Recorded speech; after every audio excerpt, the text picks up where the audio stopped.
kind of glass tube was pointing at Matson's body. When the switch went in, there was a whining noise. And then a white light shot out of it.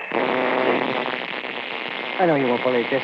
When it hit the body, it went all soft. It was just like the bones had gone out of it. It just went all soft and kind of poured off the chair and onto the floor. Midnight, the witching hour when the night is darkest, our fears the strongest, and our strength at its lowest ebb. Midnight, when the graves gape open and death strikes. How? You'll learn the answer in just a minute in The Heavy Death.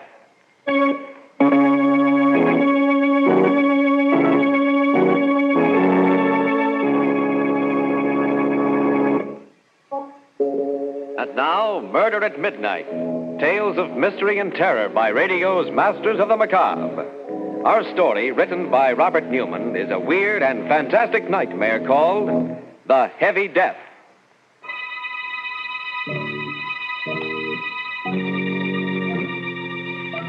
A road just outside the small town of Medford. And running up at his face white and terror-stricken in the moonlight is a small, slight man. He pauses every once in a while, his breath whistling in his nostrils, listening, and then runs on again.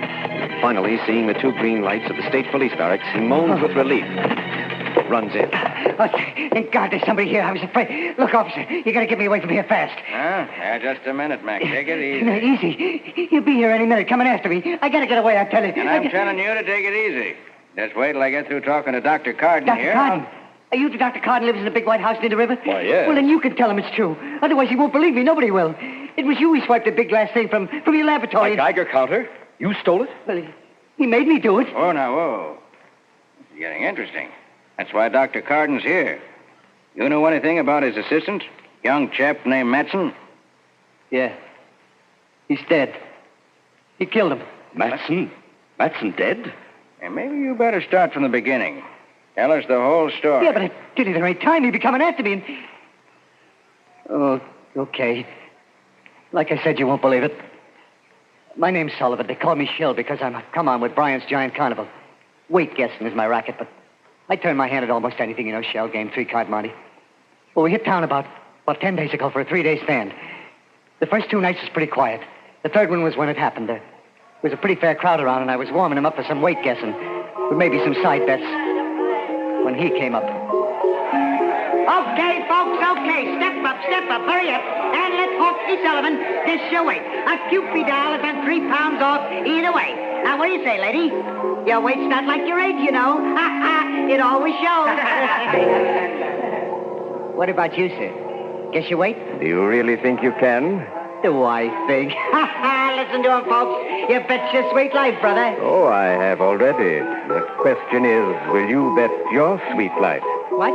What do you mean? Look, do you want me to guess your weight or not, huh? On the terms I outlined, why, yes. I will be glad to have you try. Try, says he. Okay, folks, here we go. Now, let's see. A big man, a solid man. Hefty pair of arms on him. I say, 195 pounds. 195. And 3 pounds off either way, and you get a Cupid doll. Now, just sit right down here on the scale. There you are. Hey, what goes on here? You broke my scale. Yes, it only goes up to 350 pounds. 300. What do you got in your pockets? Would you like to look? Nah. No, I don't know how you did it, but more power to you, brother.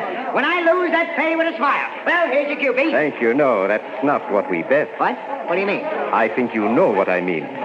The carnival closes in about an hour. I'll be waiting. He went walking off, slow and heavy. The crowd stood around for a couple of minutes, gaping at the broken scale and talking. Then they all decided it was some kind of a gag and went on and forgot about it. For me, I couldn't forget about it. Somehow I didn't think it was a gag. There was something about him, the way he moved, the way he talked, that scared the pants off me. I hung around for a while, getting my stuff together, and then I looked up Rube Thomas. Rube's a big guy. Used to be a wrestler, and he was just closing up his Wheel of Fortune. Hiya, Rube. How are they going? Not bad for a one-horse town. How's it you? Oh, not too bad. Well, some wise guy busted my scale. Huh? Busted your scale? Yeah. Well, Rube, that's why I come over. He was a queer duck. Just couldn't figure his pitch, but he said something about waiting for me when he closed up, so I thought... So you thought maybe you should have some protection walking down to the station. Yeah.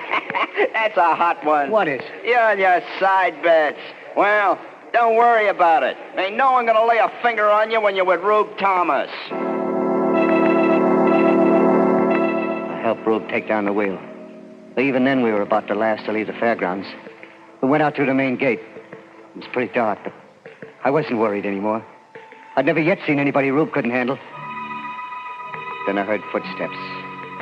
Slow and heavy ones. And then... There you are. I've been waiting for you. Yeah? No kidding? This the guy? Yeah. Okay, Bub. What's the pitch? What's your racket? Racket? There's no racket. Your friend and I had a bet. I've come to collect. Yeah? Well, I'll tell you a funny thing about carnivals. When we pull up stakes and get ready to go, all bets is off. I'm afraid this one can't be called off. You see, I need him. You need him? Yes. You bet your life, remember? And you lost. You mean you... Oh, you're nuts. People who have thought so, but I'm not. Shall we go? No, I ain't gonna. Rube! Take it easy, Shell. I told you all bets was off, mister. Now you're gonna blow him, I'm gonna have to get rough with you. I wouldn't if I were you. No? Well, then here's one just for luck. Oh, my hand. I warned you. Oh, I'll break your bloody neck. I'm sorry. I didn't want to hurt you. You won't believe this. Like you probably won't believe what happened afterwards. He didn't swing or anything. He just kind of dropped his fist on Rube's head. And he smashed in his skull like it hit him with a lead pipe. Good Lord, you killed him. Yes. Shall we go? No, I... Look at me. Into my eyes. That's right. Now remember this. You're mine. Mine to do it exactly as I wish. And you do exactly what I wish. Do you understand? Yes, sir, yes. Good. Then let's go. Something happened. Happened to me then and there. Something I ain't over yet. It wasn't just that I was scared, more scared than I've ever been in my life. It was something else. When I looked into his eyes, it was like I just plain didn't count. That no one or nothing did. Then I just had to do whatever he wanted, whatever he said. We got in his car and drove to your place, Doc, and we stopped in front of it, and he pointed at a kind of low building behind it. That is Dr. Carden's laboratory. And he has something there I need. A Geiger counter. You're going in and get it for me. You mean swipe it? Yes. It would take too much time to make one of my own, and as I said, I need it. Now, it's a long glass tube, about this size, with filaments inside it. Yeah, but suppose somebody sees me. Suppose somebody comes... Carden's away in Washington with that childish Atomic Energy Commission of theirs. There's only Matson, his assistant, and he must be sleeping. If he should try and stop you, well, you'll have to take care of him, but remember, I want that Geiger counter. Like I said, it was like I was numb. Didn't have a mind of my own. I did it. Found an open window. Went in and got what he wanted. Brought it out to him. He didn't say a word. He just put it in the back of the car and we drove away. It was about 11:45 when we got to his place. A big rambling house at the foot of a mountain. He took me around the back through a kind of iron door and... Well, it was like out of Buck Rogers, the 25th century. Big glass tubes, dynamos, wires. He must have noticed me staring because he said... Go ahead, look around. There's equipment here that doesn't exist anyplace else in the world. Yeah, but what's it all for? And if I told you, you'd be even more frightened than you are now. By the way, what's your name? Sullivan. Shel Sullivan. I'm Dr. Vance. Dr. Brian Vance. Doctor? Of nuclear physics. Without doubt, the greatest scientist in the world today. Do you know anyone else who has been able to convert most of the elements of the human body into the heavy isotopes? Look, I don't know what you mean, but is that... Yes. That is why not only my weight, but the entire atomic mass of my body... What's that? Sounds like a car. Yes, but Coop... Oh, Matson. Must have heard you in the laboratory, followed us. Well, I was as quiet as I could, be honest. There's nothing to be worried or excited about.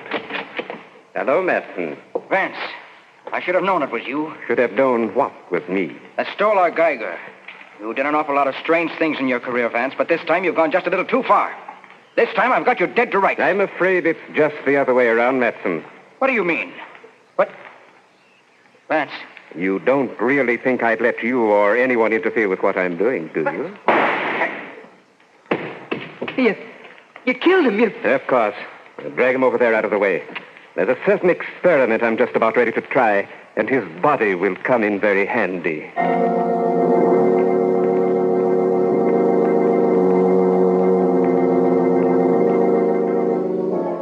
With Shil Sullivan staring at him in abject horror, Dr. Vance turns away from the body on the floor, lumbers over to one of his instruments, and begins examining it.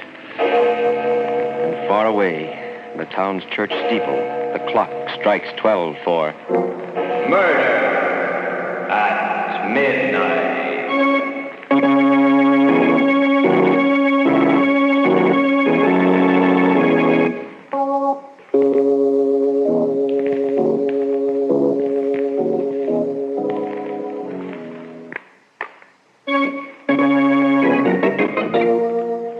And now, back to Murder at Midnight and The Heavy Death. It's just a moment later. Sergeant Rowe and Dr. Carden staring incredulously at Sullivan as he pauses for a moment in his terrifying story. Then the trooper says, We did find Thomas's body out by the fairground, but it was an accident. Hit by a truck or something. You mean this Vance killed Matson just like that? Shot him without turning a hair. Sure sounds to me like... Dr. Carden, what do you think? I don't know, Sergeant. I do know Vance. I knew that he had a laboratory somewhere near here, and... Well, it's true that he probably knows as much about nuclear physics as anyone in the world. We tried several times to get him to work with us during the war, but he laughed at us, said that what we were doing was childish. Yes, but this other business, this changing himself, making himself heavy... Yeah, even his voice was heavy like. Is that possible, Doctor? Theoretically, yes, I suppose it is. After all, Professor Urey did it with hydrogen, made heavy water. And we've done it with uranium. Yes, but why would he want to do it? Why? There I can only guess. For all his genius, I've always felt Vance was a little mad. It's possible he believes that by changing the atomic weight of his body, he can make it immune to disease. Yeah, that's right. It's true. He said he was going to live forever. Well, go on, Sullivan. What happened after that? He made me help him do things around the laboratory. Wire and stuff like that. Seems he got tired pretty easy, and his hands was too heavy to do work that was delicate-like. Maybe that's why he needed someone else around. Finally, I couldn't keep my eyes open anymore, and I fell asleep on a cot in the corner. I don't know if he ever slept or not. If he did, I never seen him. When I woke up, it was around noon, and he had Matson's body propped up in a chair against just a kind of a silver screen. So you finally got up, eh, Sullivan? I was just going to wake you. Yes, sir. I'm kind of hungry, sir. Oh, yes, food. Well, you're going to help me with a little experiment first, and then we can eat. Yes, sir. What kind of experiment? You mean... Why, yes. An experiment on our friend Matson's body. He won't mind. Just a little calcium transmutation. First, we switch on our alpha generator here. Then we make a few frequency adjustments. What are you going to do? You'll see. Over there, stand by that master switch on the converter. When I give the word... Yes, sir. You let it climb just a little higher. A little higher. Now! Oh, look at Lloyd. No. There's a kind of glass tube pointing at Matson's body. When I threw the switch, a white light shot out of it. I know you won't believe this. But when it hit the body, it went all soft. It was like the bones had gone out of it.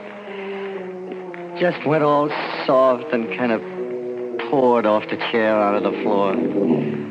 I must have fainted or something. When I come to, Vance was standing over me, smiling. Anything the matter, Sullivan?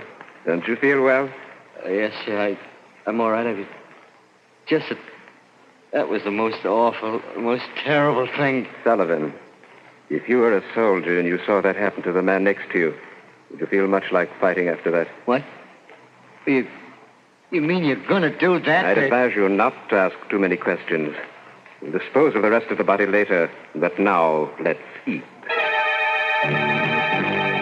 Like I said, it was just about a week ago. I can't really tell you what happened after that because I was in a daze most of the time. We worked, him showing me what to do, wire and solder and stuff. We ate. Sometimes he let me sleep. Then this morning it happened. I woke up at about 10. He was standing looking at this thing we've been making. Well, Sullivan, it's finished. Just a few adjustments and we were ready to go. Yes, sir. And I'm profoundly grateful to you for your help. I will show you how grateful in a very concrete fashion. You mean you're going to let me go? You're going to let me go? Oh? Really, Sullivan? That's a little foolish, isn't it? Well, I don't know. I just thought... Yeah, I guess it is. Well... Where are you going? Inside to fix some breakfast. No, Sullivan, no food. No food? No, because tonight you're going to enjoy a tremendous experience. One I experienced myself several months ago. And the process is much simpler when the stomach is empty. Process? You mean you're going to make me like you? Heavy? Yes, Sullivan. I told you I was grateful to you and... Oh, no, Doc. No, please, will you? For heaven's sake, You're don't... being rather childish. I'm not going to bother detailing what it will mean to you physiologically, the immunities it will give you. I will merely tell you that we'll do it tonight. Getting changed to become like he was. Heavy as lead. Well, it did something to me. It was like I'd been doped, hypnotized. All that time afraid to do anything to make him mad. Now I was even more scared to stay. I made out like everything was fine, and I waited. I waited and watched. Then about an hour ago, I got my chance. He went into the house to get something. He didn't lock the door. I was out like a shot, grabbed his car and started down the driveway. As I went past the house, I heard a window open. Sullivan, come back! Come back! You'll regret this! You'll regret it!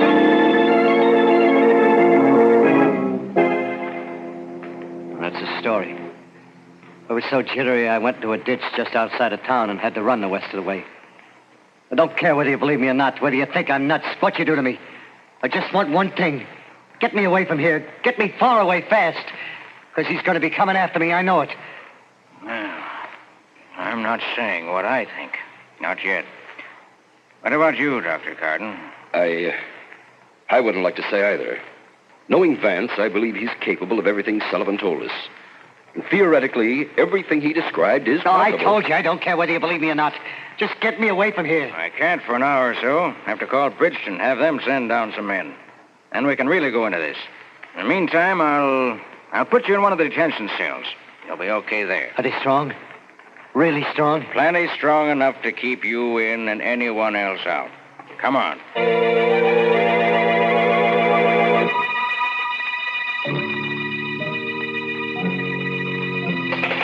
Sergeant! Hey, Sarge! Dr. Carden! Ain't it about time? Ain't it? Hey, can't you hear me? Sergeant! Dr. Carden! Oh, gee, Sarge. I was starting to get a little worried. You. Yes, Sullivan. You didn't really think you were going to get away, did you? Oh, what are you going to do? You can't do anything. The cell door is locked. Is it? Let's see. Hey, you see, you can't break it down. You can't. It's steel. Yes, Sullivan. But steel can be smashed if it has to be. No. I told you you'd regret running away, didn't I? No. Look, I'll come back. I'll do anything you want. I'm afraid it's too late, Sullivan. No. Too late for anything but this. Dr. Carden. Huh? Did you hear it, too? I'm not sure, but it did sound like... This way, quick.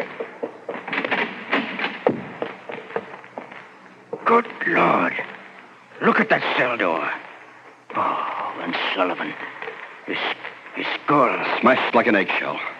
Well, Sergeant? I guess I must be nuts, too. Look, Doc. He must have just left here. If we wait for the men from Bridgeton, give him time enough to get back to his place to those blasted ray things of his, there's no telling what he'll do, how many lives he'll cost.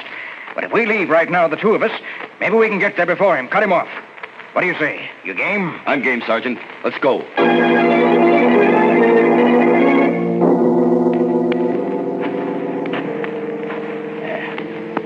That must be it. Right ahead. The laboratory's probably around and back. Well, Sergeant, the lights are on. Yeah. Maybe he left them on when he came into town and got Sullivan. Or maybe... No, listen. He's back. We're too late. What in heaven's name is that? An electrostatic generator or a cyclotron. Oh, good Lord. Up the mountain there. Look. Great Scott. Looks like a hole or something. But it's moving. A neutron beam. Disintegrating. Eating its way into the mountain.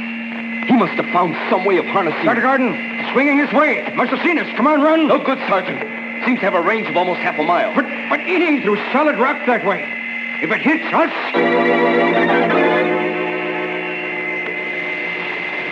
You came to see just what Vance was doing, eh, Carden? Well, take a good look. The last one you'll ever take at anything.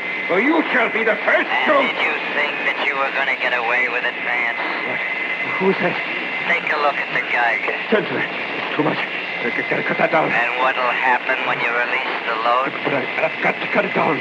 Besides, you're dead, Sullivan. Yeah, and it's because I'm dead that you join me. You can't do it alone. Too heavy. But I've got Too to cut slow. it down. It climbs any higher. Look, Lord, the generator. I've got to cut that down, too.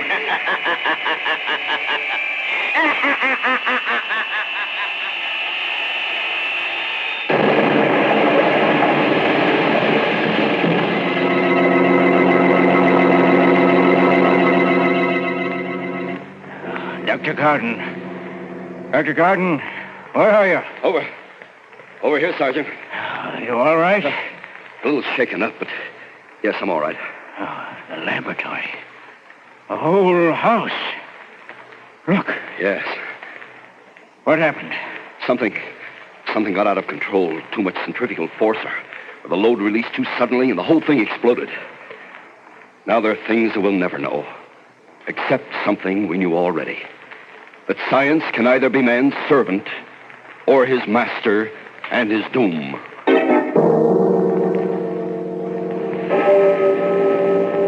And as I stand there, gazing at the smoking ruins that were once Vance's laboratory, through the blessed silence comes the distant clang of the clock in the town's church steeple, for the second time, striking 12 for... Murder at midnight.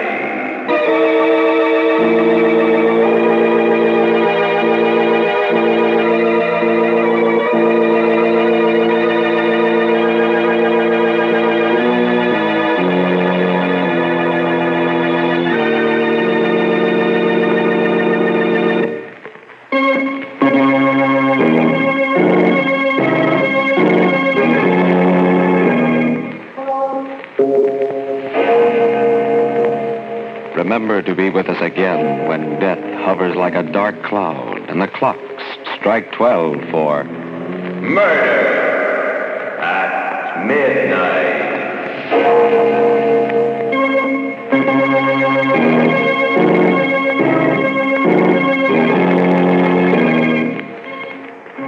The part of Shill Sullivan was played by Frank Reddick.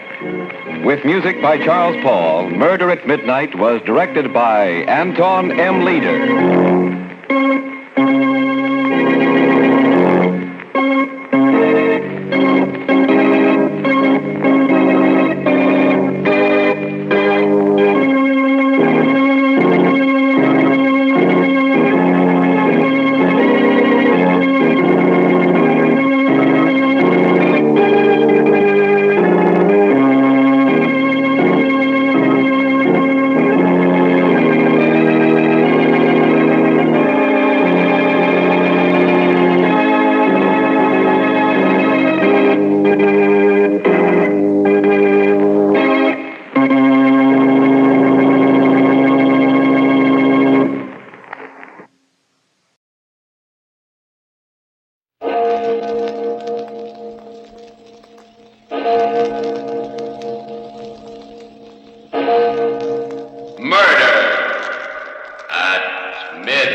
They'll hang me like a common criminal, and I didn't mean it. You know I didn't. Oh, stop whining, Gerald. Take your medicine like a man. What? All right, Harvey. I'll stop. You're responsible for the whole thing. You know you are. And since they can only hang me once, even for 2 murders... Midnight, the witching hour when the night is darkest, our fears the strongest, and our strength at its lowest ebb. Midnight, when the graves gape open and death strikes. How? You'll learn the answer in just a minute in Death's Goblet.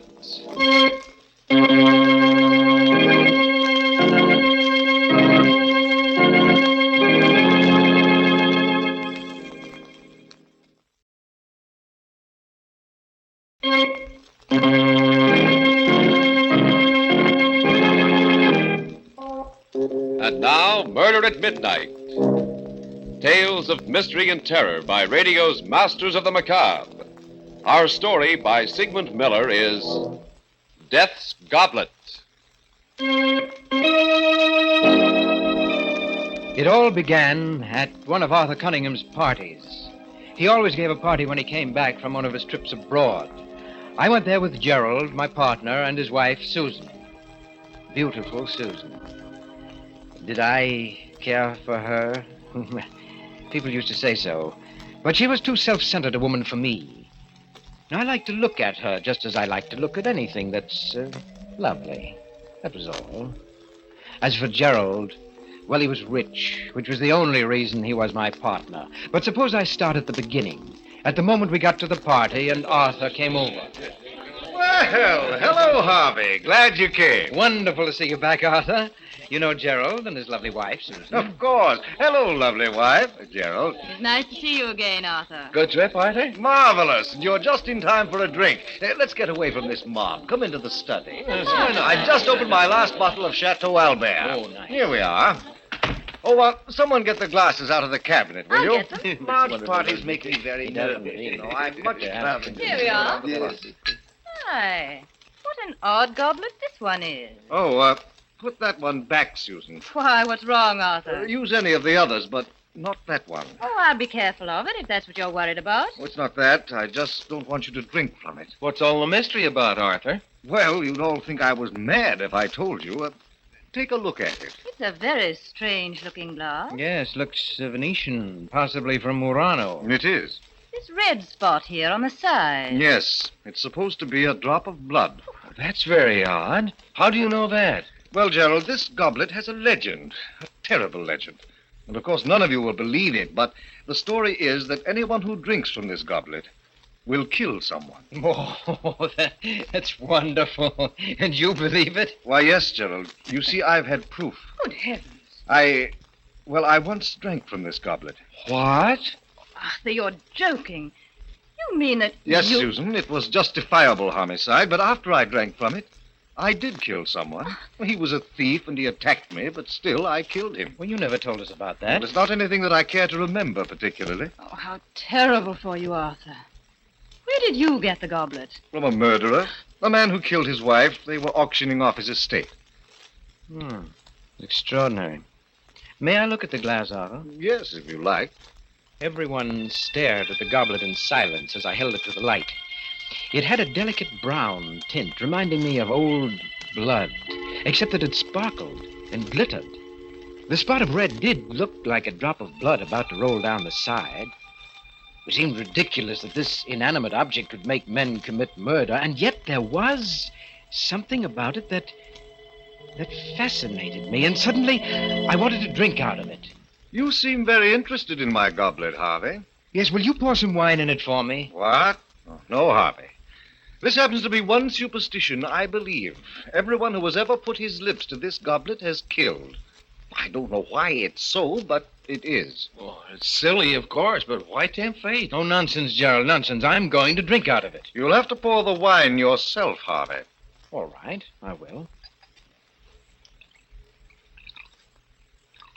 Well, here's, health and long life. No, Harvey, I won't let you. Oh, why, Susan, you shouldn't have done that. You've spilled some of Arthur's best burgundy and ruined a good tablecloth. It doesn't matter. I'm glad you did it, Susan. I won't let you or anyone else drink from that glass. It's strange to get so distressed about a ridiculous legend. I don't think murder is ridiculous. You know, I'd like to get rid of it. I was thinking of destroying it. Well, why don't you just fling it against the fireplace? No, I can't. Huh? I've tried several times, but somehow I couldn't. Arthur? Yes? How about giving it to me? I'd rather not. Oh, come on. You want to get rid of it, and I have a fine glass collection. I'd like to add to it. I'll keep it locked up. You'll be sorry, but if you want it that badly, Harvey, it's yours. Arthur, please don't give it to him. Susan, what's the matter with you? You watch over Harvey as if... As if what, Gerald? Oh, the whole business is absurd. Of course it is. Yes, and if I should drink out of it and commit a murder, that would be the most absurd thing of all.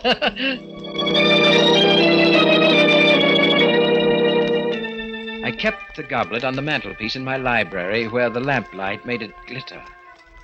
I discovered that the red drop was not paint. It was ingrained in the glass. Oh, very cleverly. And one night, both Susan and Gerald were at my home. As we chatted, I got up, went to the mantelpiece, and idly toyed with the goblet. That goblet.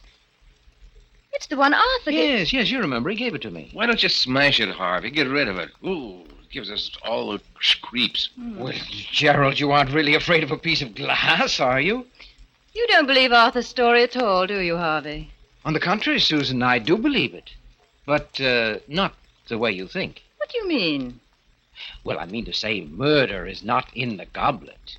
It's in me, in you, even in Gerald. Oh, what a silly thing to say, Harvey. Oh, yes. You don't need a magic goblet to commit a murder. All you have to do is let yourself go. Let go of the civilized controls that tie you up. Why, Gerald, if you had cause, you could murder me or even your lovely wife. Oh, I couldn't kill a fly. Oh, but you could if the fly gave you enough trouble. Now, supposing, just as an example, supposing that you discovered that Susan was really in love with me and only married you for your money. Harvey. Wouldn't that make you want to murder her, Gerald? Oh, you're crazy. That's not very funny, Harvey. Even you, Susan. What? Even though you have a lovely face and exquisite hands, even you could commit murder. Why, there must have been times when you hated Gerald, or only for a moment, of course. But in that moment, if you were not so civilized... Stop it, Harvey. Why, you could even put your lovely hands around my throat. Oh, stop it, Harvey. You're not that important to her. And then just why are we on this gruesome subject? That's Harvey's idea of humor. Susan looked at me, a touch of red at the point where the cheekbones make the skin taut. She seemed angry, but she wasn't really. Oh, yes, she loved me. I could see it in her face. She looked at me for a moment and then dropped her eyes. May I look at the goblet, Harvey? No, I'm afraid not, Susan. You might accidentally drop it. It might be a good idea. Well, I have an even better one, Gerald. And that's to go home before we get really serious about this murder business. I sat there staring at the goblet after they left. It fascinated me, glittering in the lamplight. And as I looked at it, it almost seemed as if the red spot of blood was moving, rolling down its side. Why shouldn't I drink from it? Why? And before I knew it, I'd taken it down and put it on the table.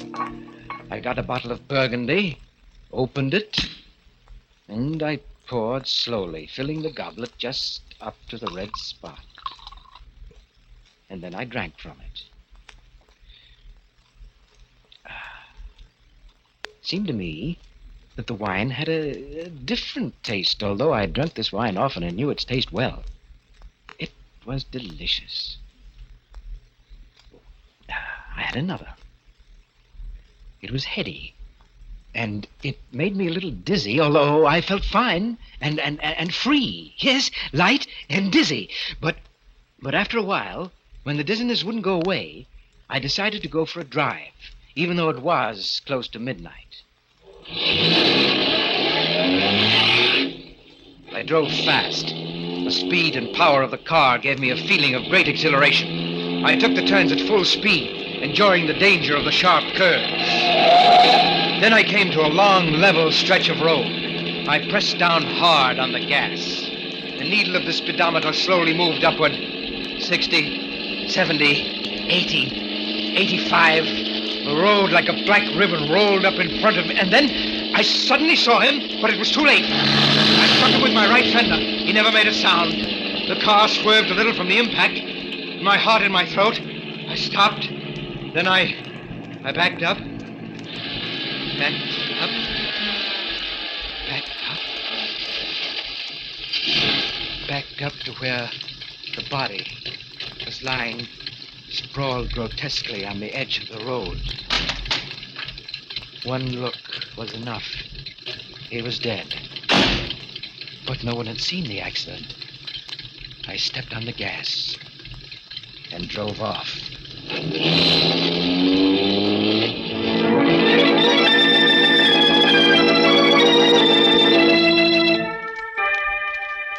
Death's goblet, and a man who drank from it. A corpse lying limp by the side of a lonely road. And a car speeding away as the clock strikes 12 for Murder at midnight.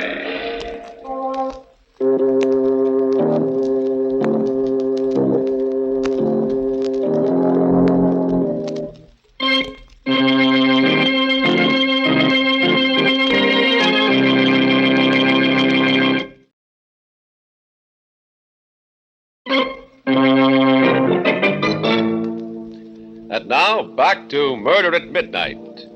Harvey challenged the curse of the goblet and found it true. He had just killed a man after drinking from it.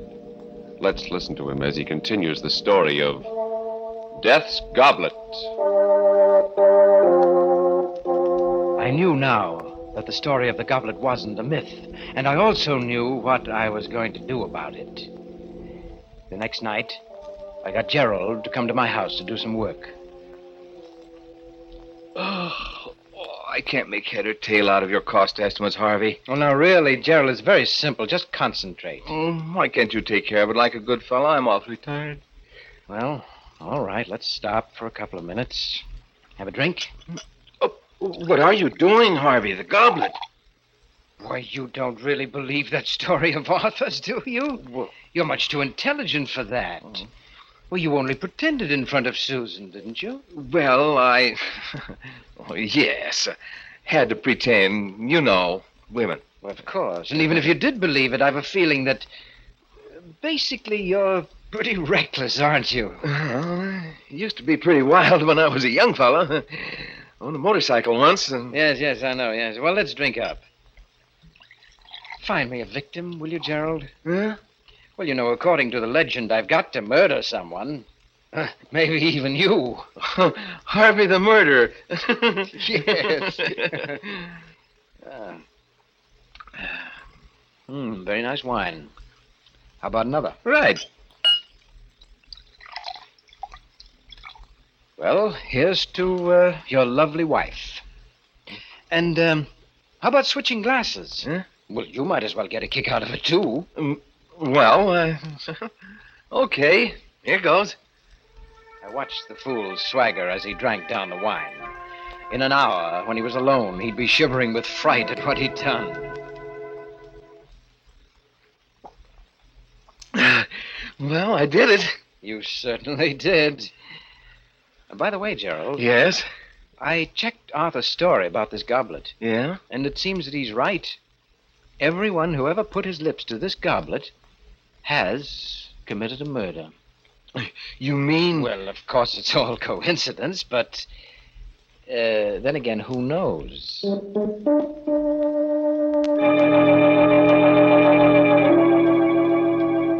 All the next week, I kept reminding Gerald about his drinking from the goblet.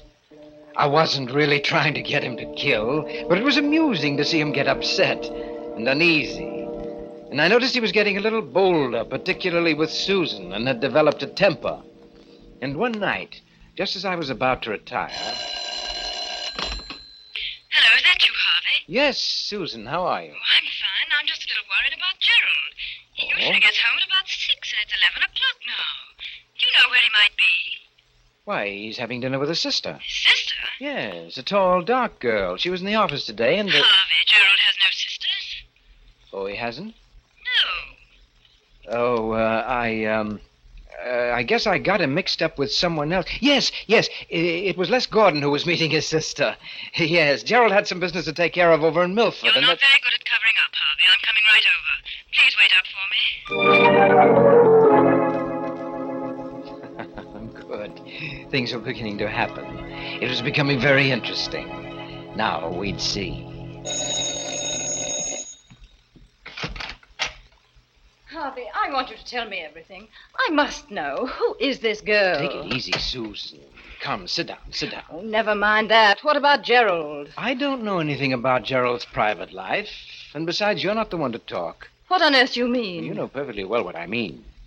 You don't really care for Gerald. Actually, you're in love with me. Harvey. Well, you are, aren't you? Maybe. Sometimes I think I am. Oh, but you're too cold-blooded. I'd never be sure I could trust you. As a matter of fact, you'd like to get rid of Gerald. Why do you say that? Well, I'm just putting your thoughts into words.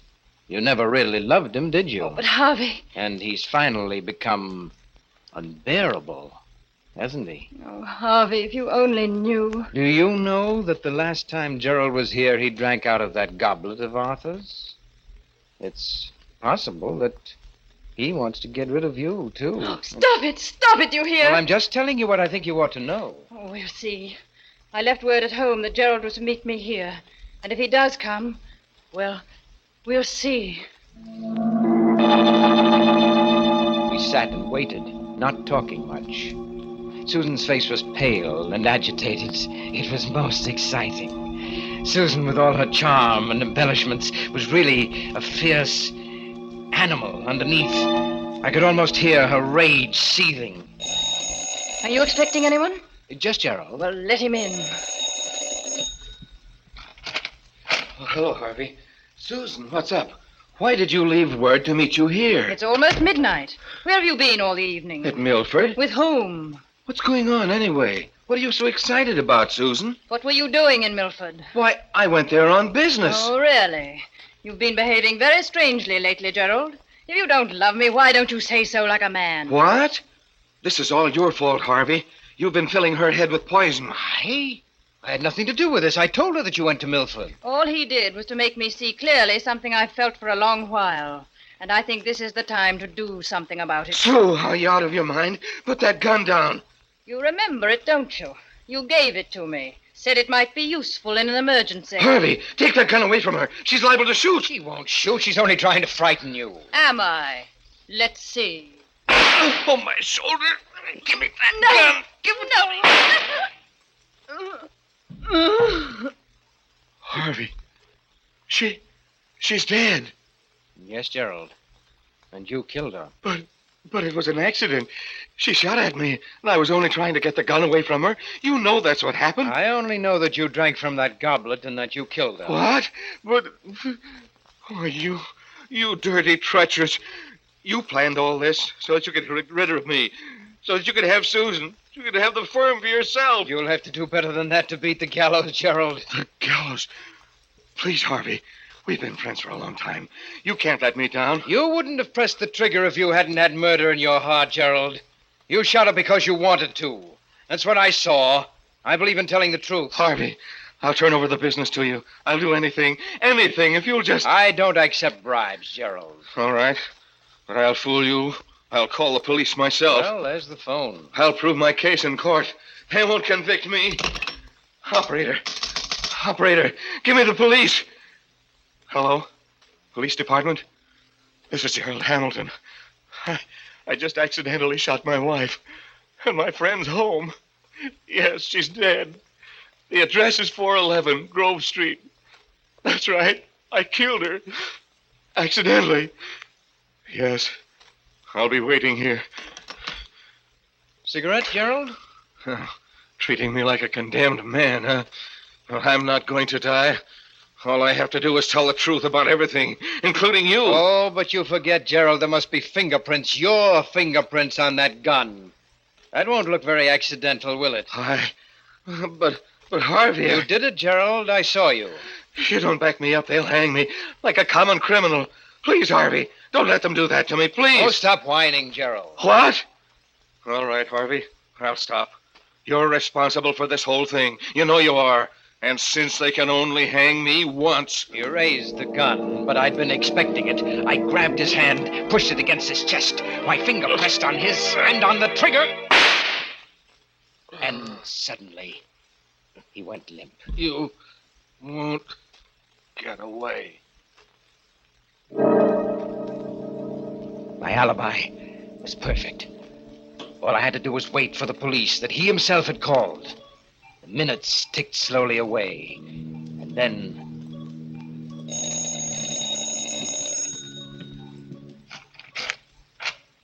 Hello, Harvey. Arthur. Glad I found you in. Say, you look as if you'd been in a fight. Arthur, you'd better not come in. Why? What's the matter? No, you'd better not come in. Oh, but why? Well, Gerald and Susan, they had a quarrel, and he killed her. What? And then he shot himself. What are you talking about, Harvey? Well, all right, come in. Look for yourself. Good Lord.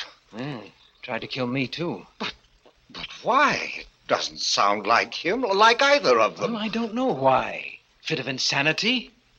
Or maybe it was the goblet. Your goblet.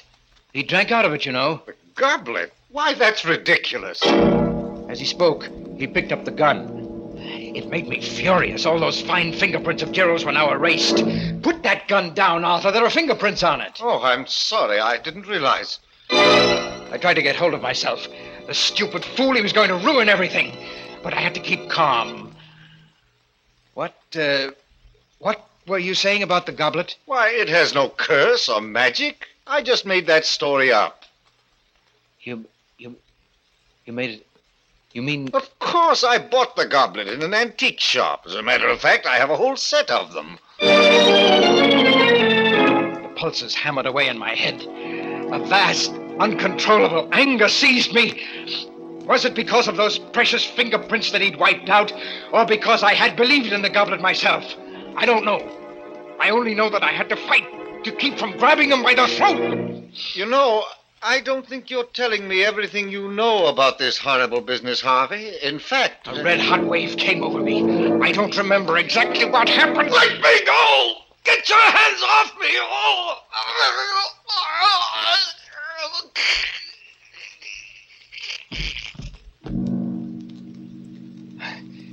Arthur's body is lying there, too, now. Next to Susan's and Gerald's. But the police will be here any minute, so I have to hurry. First, the goblet. There. That's done. No. Some of the broken fragments still glitter in the lamplight. I've got to crush them, grind them to powder under my heel. But there are always other pieces that I can't find. They're hiding from me. They're afraid of me. But I'll find every piece. I'll find them. I'll find them. I'll find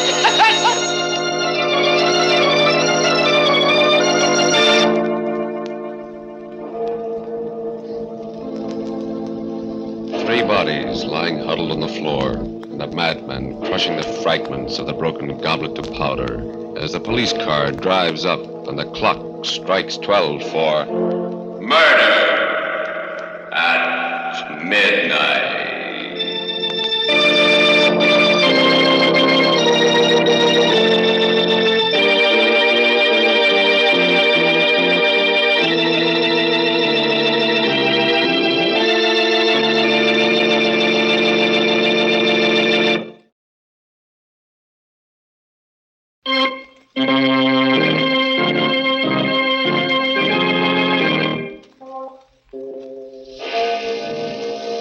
Remember to be with us again when death appears at the door, wearing the face of a friend, and the clocks strike 12 for murder at midnight.